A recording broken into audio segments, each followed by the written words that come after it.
High, আমি একজন seasonal fan. আজকে কথা বলবো ফুটবলে হাইজেনবার্গের অনিশ্চয়তা নীতি নিয়ে, যেটাকে আমি নাম দিয়েছি ব্রাজিল সমর্থকদের অনিশ্চয়তার নীতি। ব্রাজিল সমর্থকরা একটা অংশ চায় যে ব্রাজিল এবার জিতে মিশন হেক্সা কমপ্লিট করুক, আবার একটা অংশ চায় যে রোনালদো অর্থাৎ পর্তুগাল ওয়ার্ল্ড কাপ জিতুক এবং গড ডিবেটে ব্যাক করুক।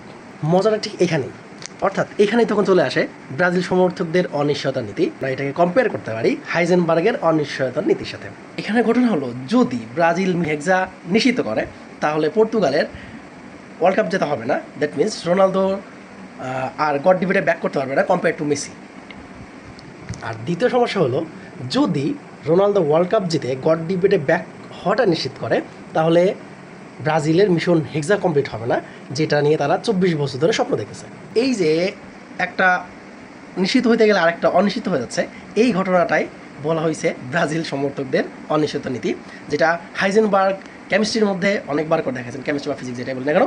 তবে হাইজেনবার্গ এটার সমাধান না করতে পারলেও আমার কাছে ব্রাজিল ফ্যানদের জন্য এটার একটা খুব সুন্দর সমাধান আছে, এবং সেইটা হলো রোনালদোকে ব্রাজিলে নিয়ে এসে ব্রাজিলের টিমে খেলানো এবং ব্রাজিলের ওয়ার্ল্ড কাপ জেতা।